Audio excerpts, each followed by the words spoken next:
Yeshua is God, and He is good. Yeshua is God, and He is good. Hallelujah, Lord Yeshua, Jesus Christ of Nazareth. Now,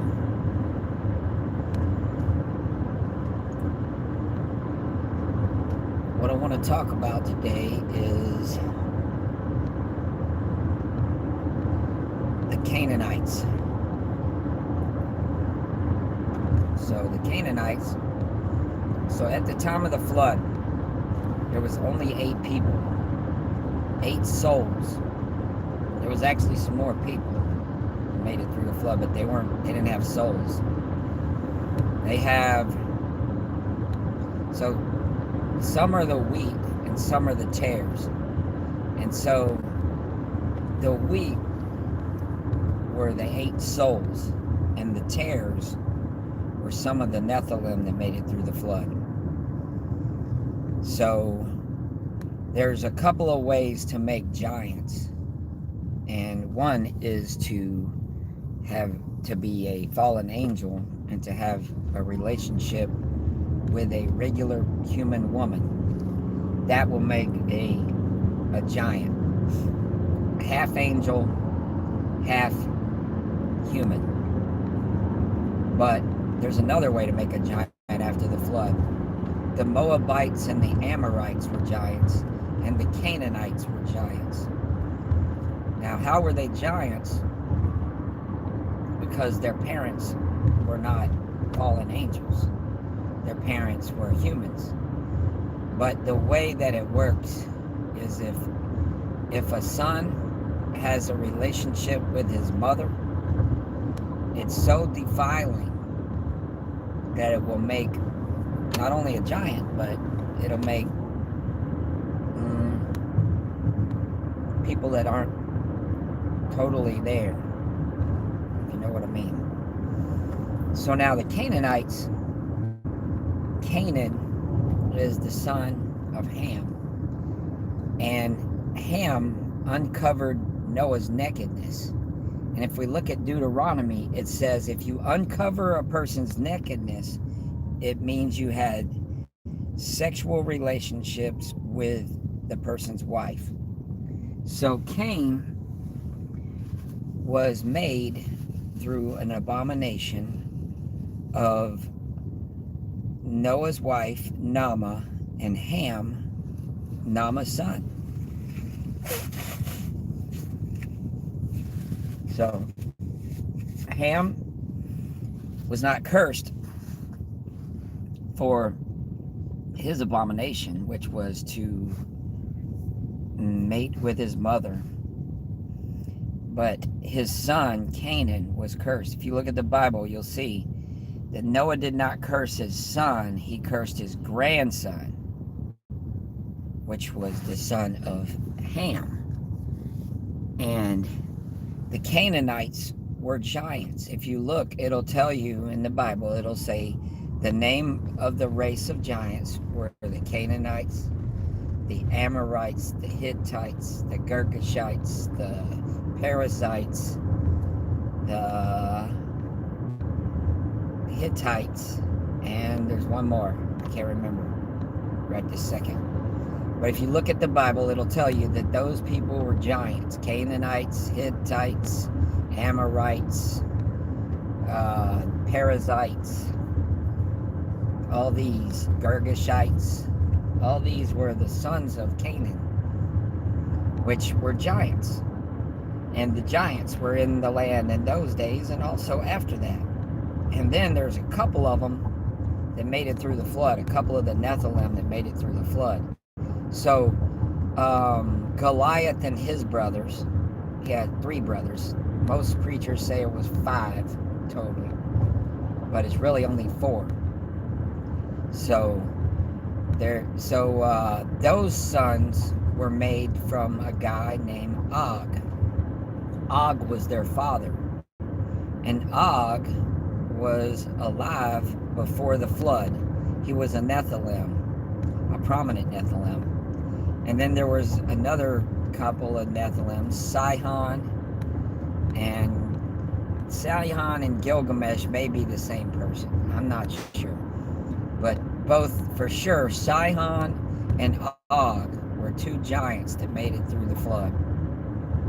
Two Nephilim giants, which are a hybrid between angel and human. Who was their dad? Who was Og's dad, if I can remember? I can't remember right offhand. But let's see. So there was two kinds of giants after the flood. One, there was a couple of Nephilim that made it through the flood, and the reason why the Bible doesn't say that they made it through the flood is because they weren't souls. Is because God was counting the souls. He said there were 8 souls that came through the water,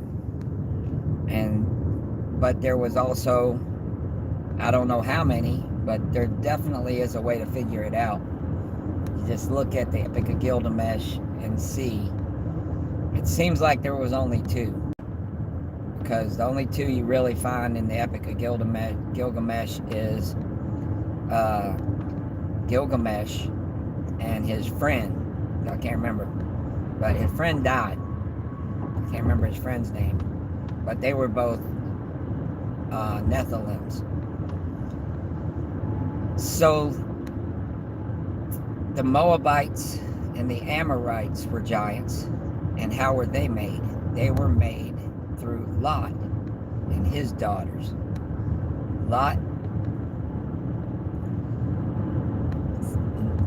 Lot's daughters thought that Lot was the only human male left on the planet, so they decided to sleep with their father to procreate. And they did, and they each had a son. One name was Ben Ammi, and the other one's name was Moab. So they called them Moabites and Amorites is the name of the 2 clans. And more than likely there's still some of those on the planet today. So let's look at this. So let's look at race, because here's the thing. All the races came through the flood, through the 8 souls. So between the 8 people, there was every color of human, every race of humanity. So I know 3 of the races, which aren't really races, they're colors. So you have Ham, which was a black guy. And now how do I know this? Because of the fact that the hieroglyphs in Egypt show these guys, and they're exactly what they look like. So Ham was a black guy, Shem was a brown guy, and Japheth was a white guy. Now with just those 3, you pretty much have every color perspective of humans. Some would say, well, the Asians aren't there, but really the Asians could be mixed in with brown and white. But more than likely, their 3 wives, which I don't know their names right offhand, their 3 wives probably were similar. One was probably Asian, one was probably a certain type of black person, and another one was probably a certain type of white person, maybe Slavic or something. But Noah himself, he was an albino. It doesn't say what his wife looked like. I imagine there's a picture of her somewhere, but I have not found it yet. So when they show her, I have actually seen a picture of her, but she was a stick figure with a head. Where you can find that picture is if you look up the City of 8. So that was the very first city after the flood, the City of 8. It's still there. It's got walls, and it's small because there was only 8 people living there. And there is a picture of the 8 people that were there. It shows Noah and his wife, and then it shows his 3 sons underneath them. And it shows their 3 wives underneath them. And so that's the city of 8. And they took one of the stones that was an anchor to hold the boat, to hold the ark correctly so it didn't flip. It had stones that were on chains that were underneath it to hold the boat from flipping. I forget what they're called, but they're kind of like an anchor. And they took one of those stones and they drew on it because it was Noah's wife's grave. And the Bible doesn't tell you when she died. It's interesting. I just thought of that. It doesn't say when she died. I bet you there's another book that'll tell you how old she was when she died, but at this point I don't know how old she was. I do know she was 100 years older than Noah when they went through the flood. When they got married, she was 600 years old and he was 500. And then 100 years later is when the flood came, 100 years after they got married. So actually I think she was she was 598 and he was 498 when they got married, if I remember correctly. Let's see what this says. Hi. Hey there, Riley. I love you, Riley. You're awesome. Can you give a shout out to Riley? Shout out to Riley. She didn't see it though. She's already gone. Yep, the channel's doing well, Riley. Riley's my granddaughter. If y'all see this, she's probably the only one watching me, but that's okay. I was just gonna see what happens if I do this during the day, because I'm not even normally able to talk right or to think right about this time of day, because I usually get up about an hour back from here. I got up 2 hours from here. I got up at 1 o'clock. It's now 3:11. So that's how it goes. 8 people came through the flood. All the races came. Ham seduced his mother, which she was prone to have sex with a lot of people because she was a cult prostitute before Noah got with her. So it's not that unbelievable to think that she would do that with her son, because she'd already slept with a whole bunch of fallen angels, a whole bunch of Nephilim. She never got pregnant, so she kind of thought, she probably couldn't get pregnant. That's what she thought. But then she went into the lust and she became pregnant with Canaan. And then Canaan had his children, and he did the same thing with his mother. And Nimrod is Canaan's, let's see, Ham begat Shem, and Shem begat Nimrod. So Canaan is Nimrod's uncle,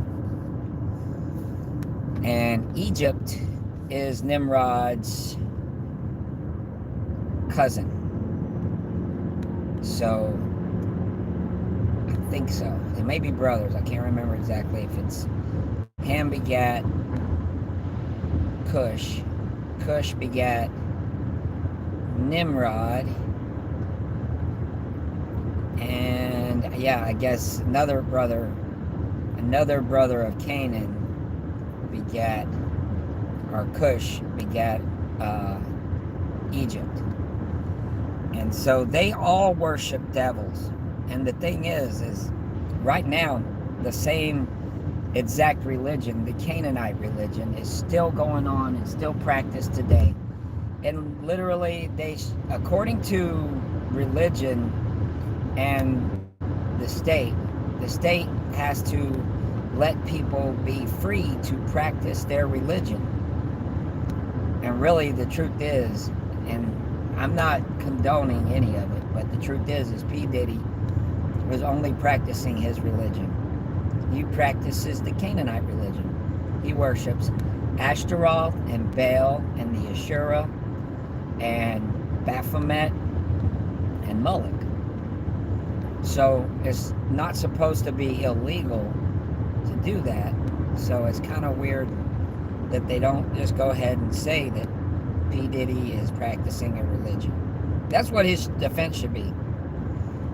Maybe he should hire me as his defense lawyer, because then they can't really prosecute him. They make, I mean, it's the same thing that was happening in the land of Canaan. They're called occult prostitutes. If you look at it, you got Jane Doe, which I forget what her real name is, Daphne or Daisy or something like that. You got her and a prostitute having sex, and she's basically a prostitute too, because she is being paid $10,000 a month to do whatever P. Diddy asked her to do. So that makes her a prostitute. So it's really the religion of the Canaanites is what they were practicing. It's really not against the law to practice your religion. Now, does it hurt anyone? Well, if you practice sacrificing to devils, and people like to call them idols, but they're not really idols. They're completely opposite of idol. They're working all the time. They never sleep. They can work while you're asleep in your dreams. You're going to have misery if you practice that. You'll be rich, but you'll be miserable rich. But that's what P. Diddy's doing. He's just a religious man. He's just practicing a bad religion. But the truth is the whole government is practicing the same religion that P. Diddy's practicing, because they're all Masons and they're all Illuminati, and the Masons and the Illuminati are Canaanite worshipers. They worship the Canaanite gods. All right, with that being said, unless there's a question, I'm going to leave. So again, what I said was P. Diddy worships the gods of the Canaanites. And I see no more questions, and so I'm out. God bless y'all. Have a great day. God bless y'all with wisdom, understanding, insight, integrity, justice, prudence, discretion, love, joy, instruction, guidance, providence, faith, grace, hope, mercy, charity, sympathy, compassion, awesomeness, wonderfulness, amazingness, endurance, diligence, perseverance, comprehension, clarity, discernment, peace, prosperity, creativity, comfort, truth, virtue, knowledge, wealth, health, might, strength, power, intellect, memory, and perfect prosperity. In the name of Yeshua, Jesus Christ of Nazareth. Peace.